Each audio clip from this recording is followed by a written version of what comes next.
Bonjour, je m'appelle Lucien Baillet.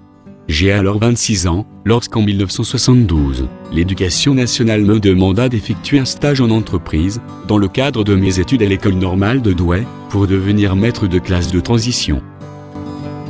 Issu du milieu maritime, je choisis mon terrain de stage, la mer, avec pour but, la réponse à 2 questions. Comment devient-on marin, et comment vit un marin pêcheur, à bord d'un chalutier? Pour le premier volet, je me tourne vers l'école d'apprentissage maritime du Portel, appellation souvent simplifiée, l'école des Mousses. Le directeur m'autorisera alors à filmer à l'intérieur de l'école. La journée d'un élève commence par le lever des couleurs, le salut au drapeau, dans la cour de l'école. Puis les cours théoriques et pratiques se succèdent.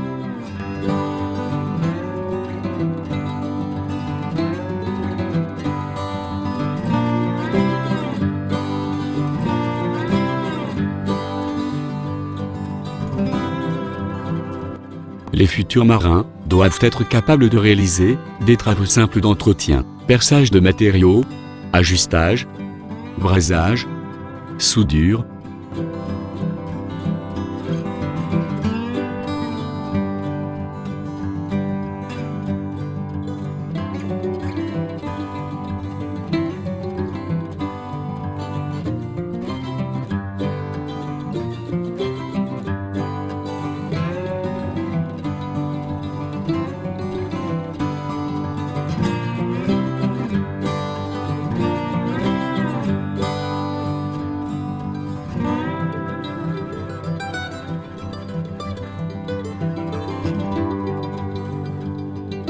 Les ateliers s'enchaînent, tels que le matelotage ou le remendage.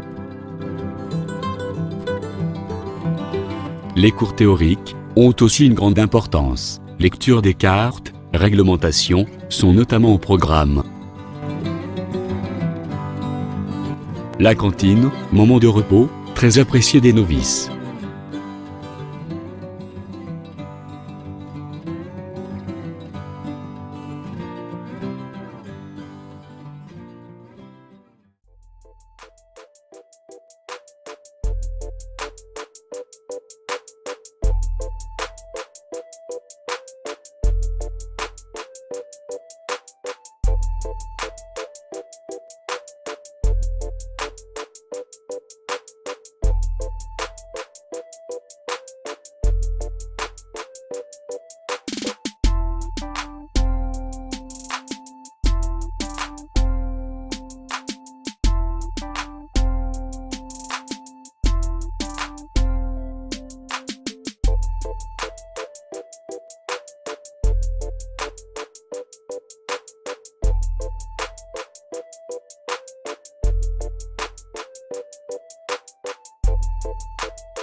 Le cours d'embarcation est effectué dans le port de Boulogne.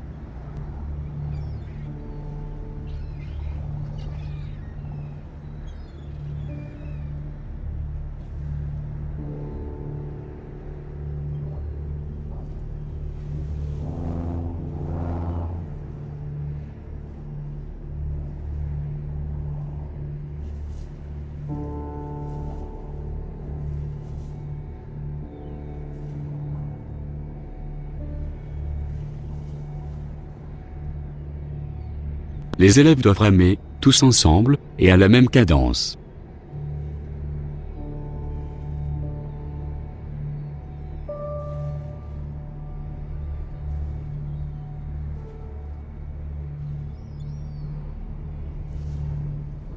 L'un d'entre eux rythme la nage à l'aide d'un bâton.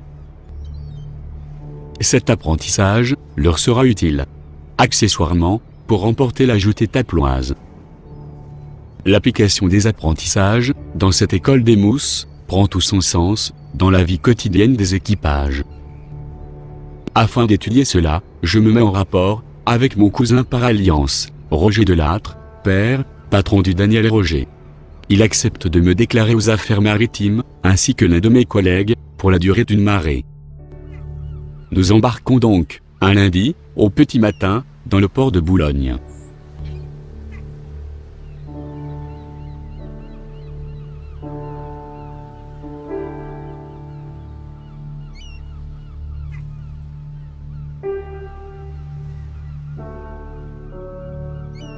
La mer est d'huile.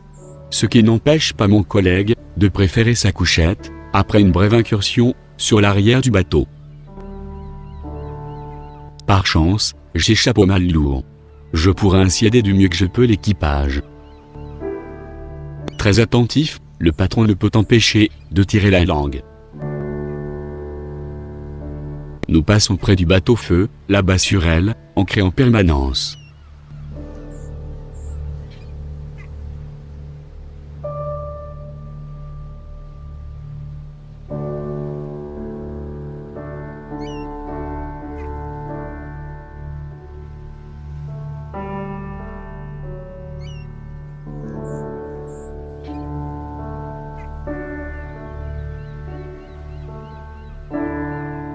Le chalut est mis à l'eau, par le côté, à l'ancienne.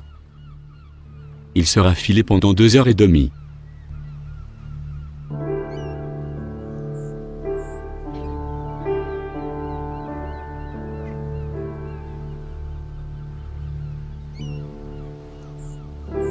Autreuil, René le Belge et Francis Magnier filent le chalut. Les énormes planches vont servir à écarter son entrée.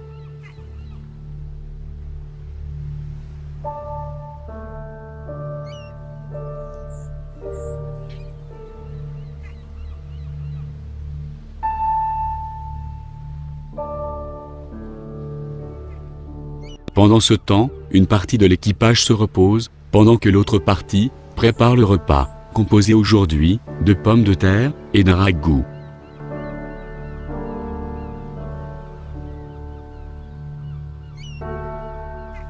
Puis, le chalut est viré.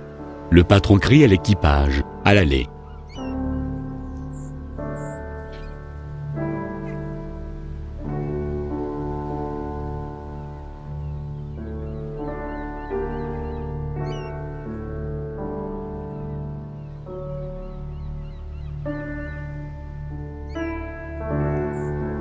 Le chalut est remonté sur le pont.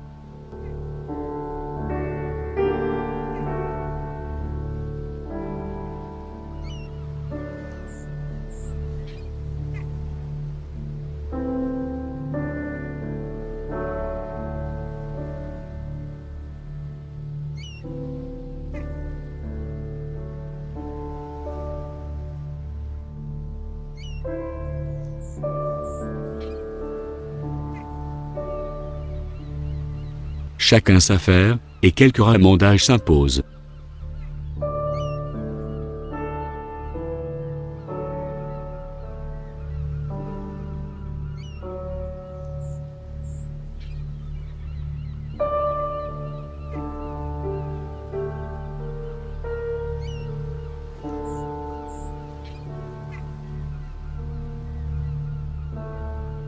Enfin le cul du chalut apparaît.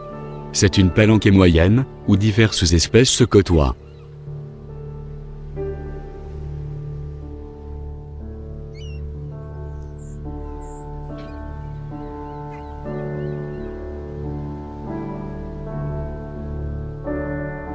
Mon bonnet bleu foncé, ma cigarette, et mon col rouge, font que je suis reconnaissable. Les poissons sont triés par espèces, et par taille. Les cabillaud sont éviscérés, pour une meilleure conservation.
Les traites se succèdent, jour et nuit, inlassablement. C'est une loterie. On ne gagne pas à chaque remontée.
Le fond de la mer est parsemé d'objets hétéroclites, pneus, peignes, et même ce jour-là, un soldat de plomb.